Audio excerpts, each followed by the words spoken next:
Ang mga aralin sa video na ito ay una, talasalitaan. Ikalawa, basahin natin at unawain ang tekstong Pilipinas, dagok at pamumukadkad sa ilalim ng pananakop ng Hapon na isinulat ni Alan A. Ortiz. Ikatlo, mahahalagang tanong ukol sa teksto at gabay na sagot.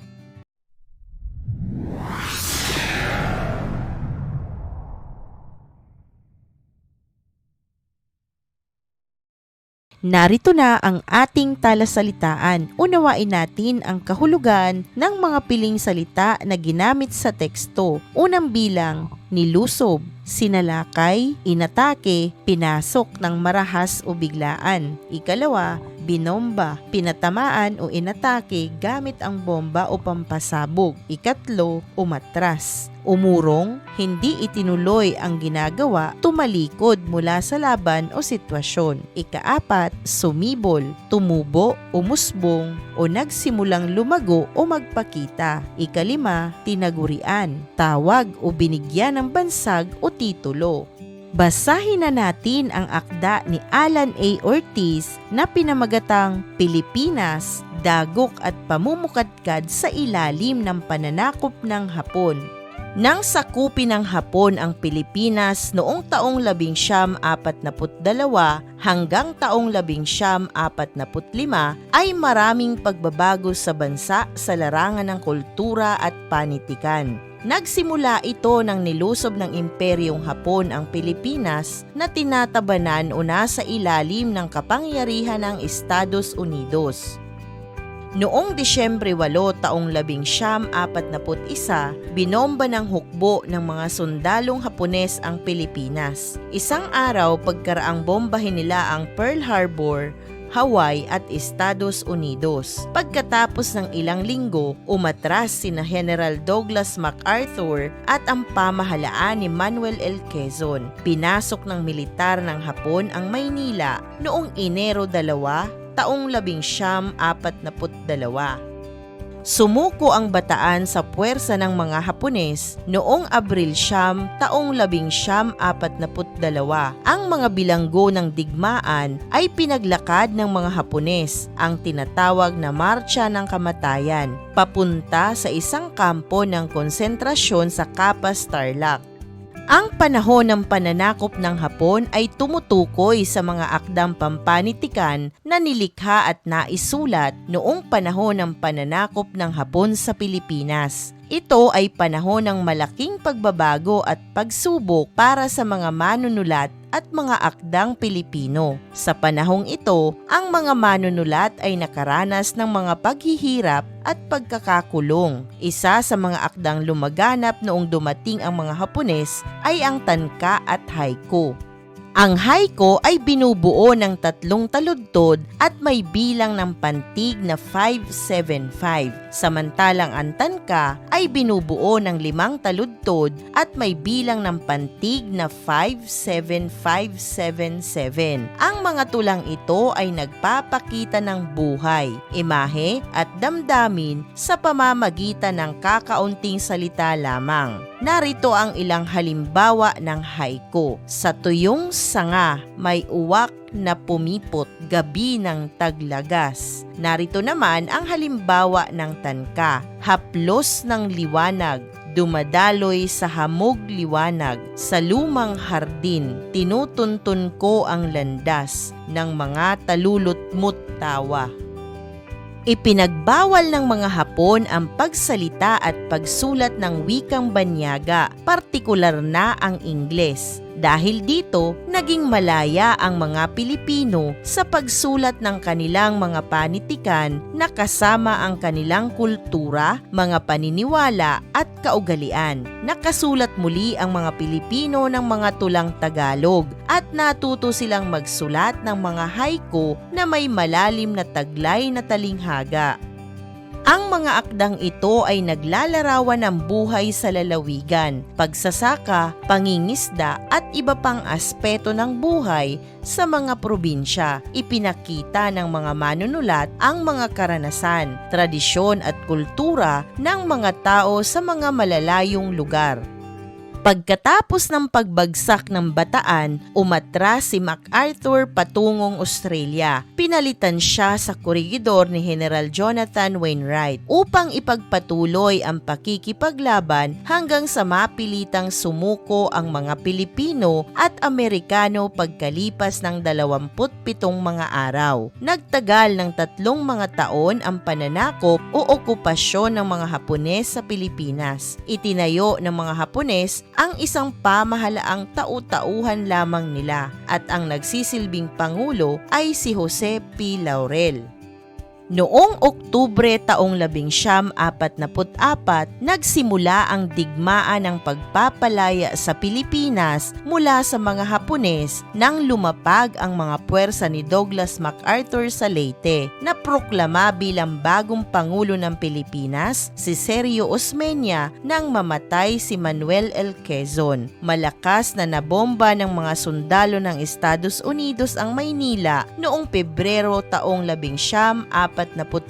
Nasukol ng mga Amerikano ang mga puwersang militar ni General Homa na napilitang sumuko noong mabigo ang mga ito sa tinatangka nilang pagtakas. May mga magagandang idinulot ang pananakop ng Hapon sa bansa. Nagkaroon ng diversidad pagdating sa paniniwala dahil sa pagpapalawig ng kulturang Pilipino. Naging maayos at kontrolado ang sistema ng pamumuno sa mga nasasakupan. Nabigyan muli ng sigla ang wikang pambansa at natuto ang mga Pilipino magsulat ng mga haiku. Hindi mawawala ang masamang epekto ng pananakop ng Hapon sa Pilipinas. Nabago ng Kristyanismo ang mga tradisyon at paniniwalang mga Pilipino. Hindi lahat ng Pilipino ay nabigyan ng pagkakataong makapag-aral at nanatiling mga alipin ang ilan sa kanila. Nawalan ng kalayaan ang mga Pilipino na totoong pamahalaan ang sariling bansa.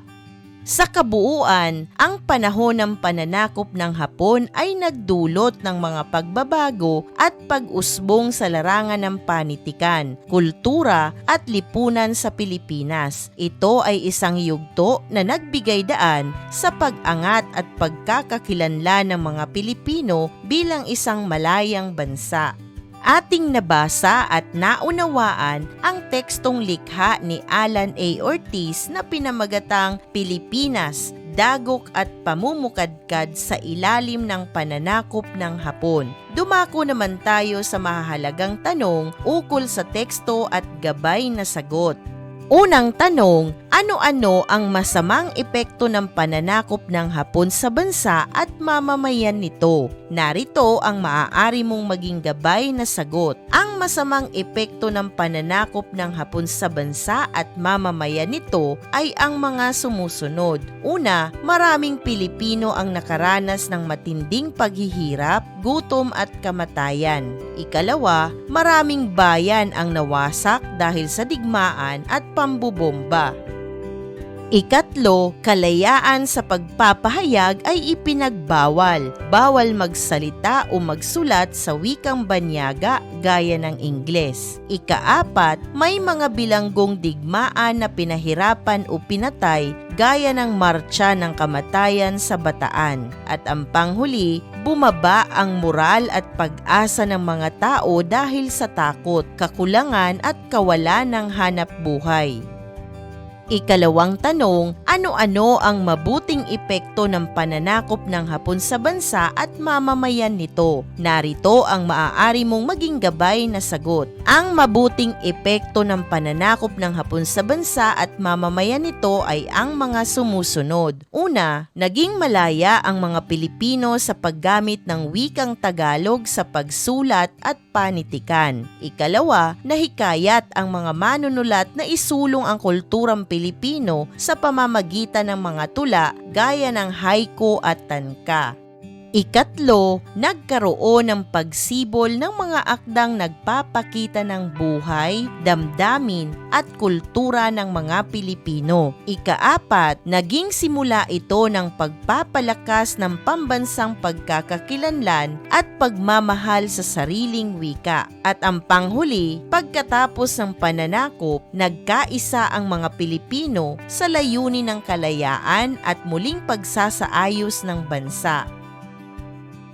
Ikatlong tanong, bakit lumalim ang magandang relasyon ng Pilipinas at Hapon? Narito ang maaari mong maging gabay na sagot. Matapos ang digmaan, nagsikap ang dalawang bansa na ayusin ang nasirang ugnayan sa pamamagitan ng tulong, kalakalan at diplomasya. Humingi ng tawad at tumulong ang Hapon sa muling pagbangon ng Pilipinas. Kaya muling nabuo ang pagtitiwala. Natutunan din ng mga Pilipino na magpatawad at magtulungan. Kaya naging maayos at maganda ang ugnayang panlipunan at pang-ekonomiya ng dalawang bansa.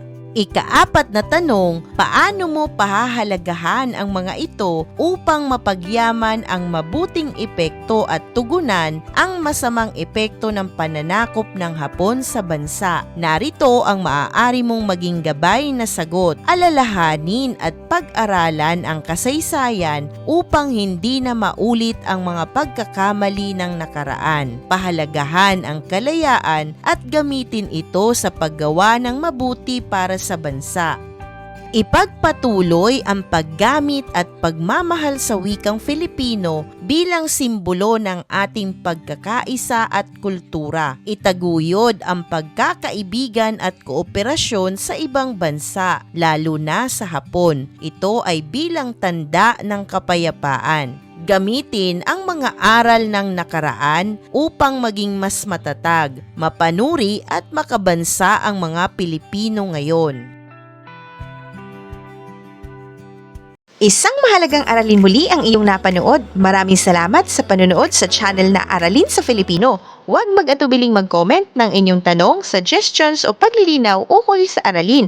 Munting kahilingan sa iyong kaibigan, paki-like, share and subscribe para updated ka sa mga susunod pang bagong video ng Aralin mo sa Filipino.